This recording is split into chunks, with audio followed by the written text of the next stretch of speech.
السلام علیکم۔ اس ویڈیو کے اندر ایک تو ہم مرد و عورت کے لیے غسل کرنے کا مکمل ڈیٹیل کے ساتھ طریقہ سیکھیں گے اور غسل میں کتنے فرض ہوتے ہیں تفصیل کے ساتھ بتاؤں گا، کہاں کہاں تک پانی پہنچانا ہے اور کس طرح پہنچانا ہے ڈیٹیل کے ساتھ بتاؤں گا۔ اور دوسری بات یہ ہے کہ ناپاک کپڑے پہن کر اگر کوئی مرد یا عورت اگر غسل کرتی ہے تو اس کا حکم کیا ہوگا۔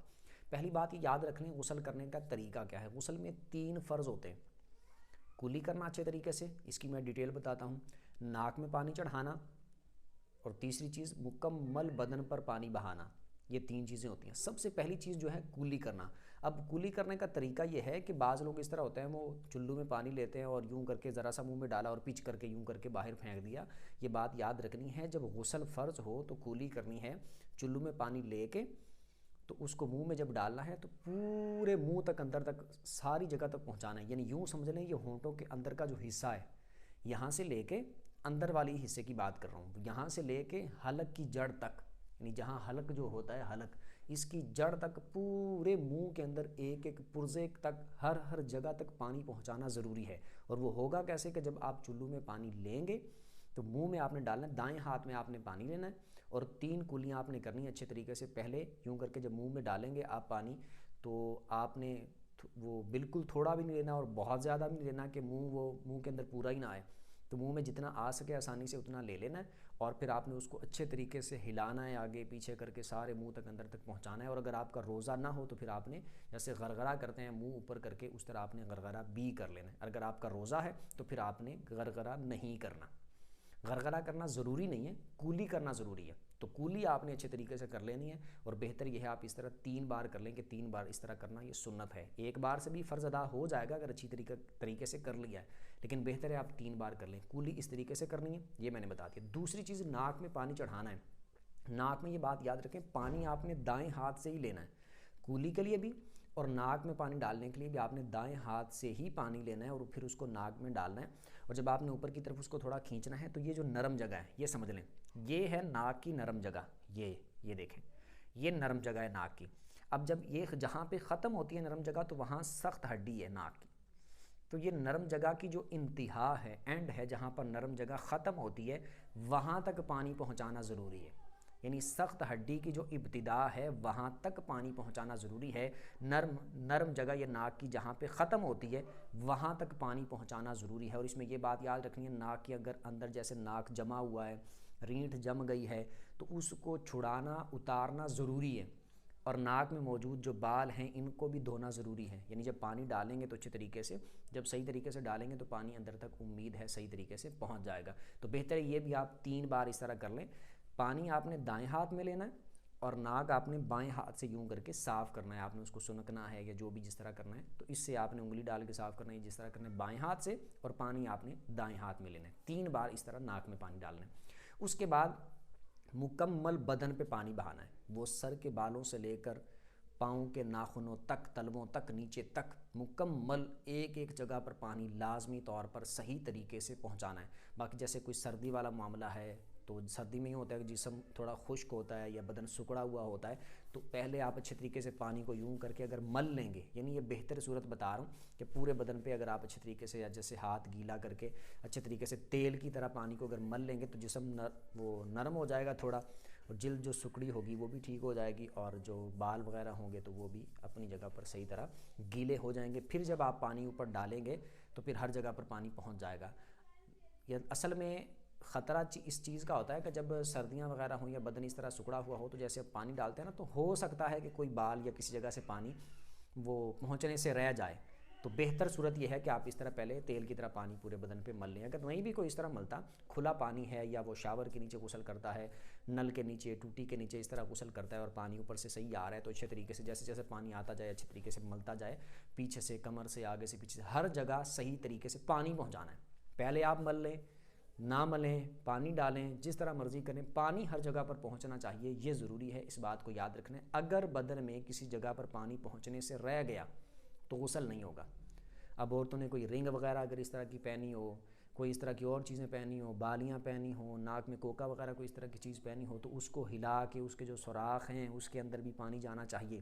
یا تو ان چیزوں کو نہانے سے پہلے اتار لیں، اگر اسی طرح ڈالی ہوئی ہیں تو ان کو ہلا کے، گھما کے صحیح طریقے سے نیچے تک اچھی طریقے سے پانی پہنچانا ہے لازمی طور پر۔ ایک بات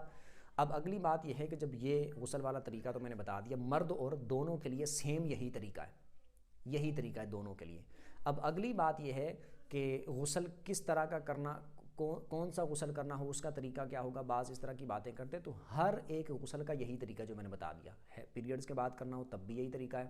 غسل فرض ہو ہم بستری کے بعد جیسے ہوتا ہے تب بھی اسی طرح کرنا ہے، احتلام والا معاملہ ہو جائے تب بھی اسی طرح کرنا ہے، اور باقی بھی کوئی بھی جو بھی غسل کرنا ہو تو سارے غسل کا طریقہ بالکل یہی ہے، ہر ایک غسل اسی طرح کیا جائے گا۔ ہر غسل میں 3 ہی ارکان ہوتے ہیں، 3 ہی یہ اجزاء ہوتے ہیں، 3 ہی اس کے رکن ہوتے ہیں، 3 ہی یہ فرض ہوتے ہیں، یہ 3 جب ادا کر لیے تو غسل ہو جائے گا۔ باقی سنت طریقہ جو ہے وہ یہ ہے کہ آپ پہلے ہاتھوں کو دھو لیں اچھے طریقے سے آپ ہاتھوں کو دھو لیں۔ جب آپ نے ہاتھوں کو اچھے طریقے سے دھو لیا تو پھر آپ استنجا کر لیں۔ استنجا کرنے کے بعد جسم پر اگر کسی جگہ پر نجاست وغیرہ یا گندگی وغیرہ لگی ہے تو آپ اس کو دھو لیں، اس کو صاف کر لیں، اور اس کے بعد پھر آپ ایسا کریں کہ آپ 3 بار کلی کریں اور ناک میں پانی چڑھائیں اور مکمل وضو کریں، جس طرح وضو کیا جاتا ہے نا وضو۔ یہ کولی اور ناک میں پانی چڑھانے کا تذکرہ میں نے الگ سے اس طرح کر دیا کہ جب ڈائریکٹ ایسے بولا جاتا ہے نا بعض دفعہ کہ استنجا ہاتھوں کو دھونے کے بعد، استنجا کرنے کے بعد جسم پر کسی جگہ پر اگر گندگی یا نجاست لگی ہے اس کو دھونے کے بعد آپ مکمل وضو کر لیں جیسے نماز کی طرح کیا جاتا ہے، اس کے بعد آپ دائیں کندھے پہ پانی بہا لیں، پھر بائیں کندھے پہ پانی بہا لیں، پھر پورے بدن پر پانی بہا لیں۔ تو بعض لوگ سننے میں ان کو یہ لگتا ہے جیسے کولی اور ناک میں پانی چڑھانا کدھر گیا، یہ 2 فرض تو چھوڑ ہی دیے۔ تو یہ توجہ سے سمجھ لیں کہ جب یہ بولا نا کہ نماز کے لیے اچھے طریقے سے جیسے وضو کیا جاتا ہے تو مکمل وضو کر لیں، تو وضو میں کلی بھی ہو گئی، ناک میں پانی چڑھانا تھا وہ بھی ہو گیا، اس کے اندر وضو میں یہ چیز تو ہو جائے گی نا۔ اس کے بعد 2 فرض ادا ہو چکے، 1 فرض رہ جائے گا پورے بدن پہ پانی بہانا، تو وہ پھر پورے بدن پہ پانی بہا لینا، یعنی پہلے ہاتھوں کو دھونا ہے، پھر استنجا کر لیں، جسم پر کسی جگہ پر نجاست لگی ہے تو اس کو پاک کر لیں، اس کے بعد پھر آپ مکمل وضو کر لیں جیسے نماز کے لیے کیا جاتا ہے۔ اس میں آپ پہلے کولی کریں گے، پھر ناک میں پانی ڈالیں گے، یہ 2 فرض اس طرح ادا ہو جائیں گے مکمل، باقی بھی آپ نے وضو اس طرح کر لینا ہے۔ اس کے بعد آپ دائیں کندھے پہ پانی ڈال لیں، پھر بائیں کندھے پہ پانی ڈال لیں، اور پھر سر سے لے کر پاؤں تک مکمل بدن پہ پانی ڈال لیں سارے بدن پر، تو یہ 3 فرض پورے ہو جائیں گے اور غسل آپ کا مکمل ہو جائے گا۔ اب کوئی اگر بالفرض اس طرح سنت کے طریقے کے مطابق مکمل غسل نہیں کرتا، صرف یہ 3 فرض ادا کر لیتا ہے جس طرح میں نے پہلے بتایا، تو تب بھی اس کا غسل ہو جائے گا۔ لیکن اگر سنت پر عمل کرے گا، سنت کی نیت سے اس طریقے پر عمل کرتے ہوئے غسل کرے گا، تو انشاءاللہ سنت پر عمل کرنے کا ثواب بھی اس کو ملے گا۔ اب اگلی بات یہ ہے کہ ناپاک کپڑوں میں غسل کرنا اگر کوئی کرتا ہے تو اس کا حکم کیا ہوگا، مرد یا عورت اگر کرتے ہیں تو یہ بات یاد رکھیں، بہتر یہ ہے، بہتر صورت یہ ہے، مناسب صورت یہ ہے کہ ناپاک کپڑوں میں غسل نہ کیا جائے، کیونکہ اگر کپڑوں پر نجاست لگی ہوئی ہے تو جب اوپر پانی پڑے گا کپڑے گیلے ہوں گے تو نجاست زیادہ پھیل جائے گی، وہ بدن پہ بھی لگ جائے گی، کپڑوں پہ اور زیادہ پھیل جائے گی، اور اگر بالٹی یا ٹب میں یا کسی برتن میں آپ پانی لے کے غسل کر رہے ہیں تو اس میں بھی ہو سکتا ہے چھینٹیں وغیرہ گر جائیں، وہ بھی سارا ناپاک ہو جائے، تو اس طرح کے معاملات زیادہ ہو سکتے ہیں۔ بہتر اس کی صورت یہ ہے کہ آپ پہلے کپڑوں کو جہاں پر نجاست لگی ہوئی ہے ان کو اچھے طریقے سے کپڑوں کو دھو لیں، اس جگہ کو دھو لیں، پھر آپ چاہے کپڑوں سفید غسل کر لیں، اور وہ بھی اس بات کا خیال کرنا ہے کہ اچھے طریقے سے بدن کے ہر حصے پر پانی پہنچ جائے،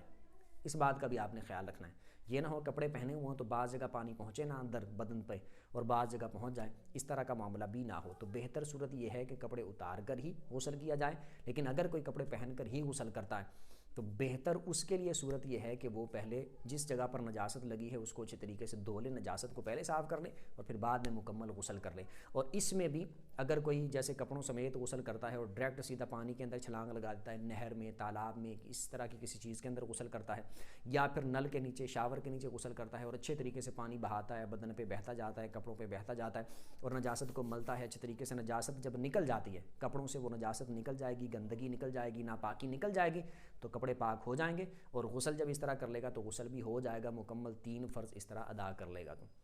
امید کرتا ہوں اچھے طریقے سے سمجھ آ گئی ہوگی۔ پھر بھی اس میں سے اگر آپ کو کوئی بات سمجھ نہ آئی ہو تو کمنٹ میں آپ اپنا سوال پوچھ سکتے ہیں۔ ویڈیو جس کو اچھی لگی ہو ویڈیو کو لائک کر دیں، چینل کو سبسکرائب کر لیں، بیل آئیکن پر پریس کر دیں تاکہ جو بھی دینی مسائل پر ویڈیو اپلوڈ ہو اس کا نوٹیفیکیشن آپ کو مل جایا کرے۔ اگلی ویڈیو تک کے لیے اجازت دیجیے، اللہ حافظ۔